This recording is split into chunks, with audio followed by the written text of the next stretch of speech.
ఆకలి తీరిన తర్వాత, కడుపు నిండిన తర్వాత గర్వము ఉండకూడదు. ఆస్తులు పెరిగిన తర్వాత అహంకారం ఉండకూడదు. ఈ అహంకారము, గర్వము ఎప్పుడైతే ఉందో అప్పుడు మనిషి పతనానికి దారితీస్తాయి. ఇవే మనిషి పతనానికి కారణమవుతాయి. కాబట్టి ఎన్ని ఆస్తులు పెరిగినా మనిషికి అహంకారం అనేది ఉండకూడదు. నీవు ఎంతైనా సంపాదించు, న్యాయంగా ధర్మంగా ఎన్ని ఆస్తులైనా సంపాదించు, కానీ నీకు అహంకారం ఎప్పుడైతే నీ నెత్తికి ఎక్కిందో అప్పుడే నీ పతనానికి దారి తీస్తుంది. కోపం వచ్చినప్పుడు ఒక్క క్షణం ఆగి చూస్తే అది నీకు ఎంతో మేలు చేస్తుంది. కోపం వచ్చినప్పుడు ఒక క్షణం ఆగి తప్పు చేసినప్పుడు నీవు తల వంచుకుంటే నీ జీవితం ఎంతో ఎదుగుదలగా ఉంటుంది.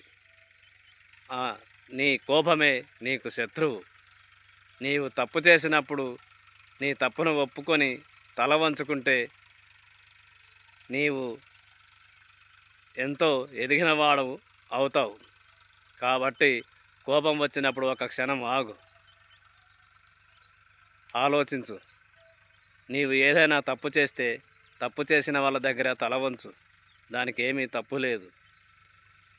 మనిషి ఎదుగుదలకు అన్ని విధాల కారణం అవుతుంది తప్పును తప్పు అని ఒప్పుకుంటే.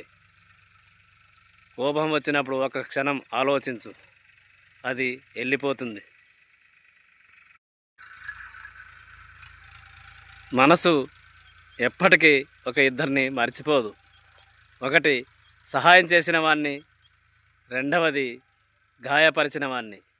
ఈ ఇద్దరిని మనసు ఎప్పటికీ మర్చిపోదు.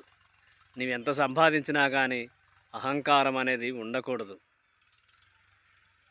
కడుపు నిండిన తర్వాత గర్వము, ఆస్తులు పెరిగిన తర్వాత అహంకారము ఉంటే మనిషి పతనానికి దారితీస్తుంది. కాబట్టి ఎప్పటికీ అహంకారం, గర్వం అనేది ఉండకూడదు. ఎదిగే కొద్దీ ఒదగమని చెట్టు చెబుతుంది.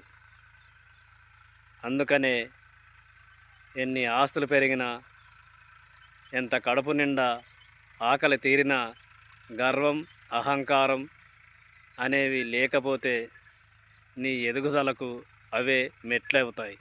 అవి ఎప్పుడైతే పెరుగుతాయో నీ పతనానికి దారి అవే కారణమవుతాయి.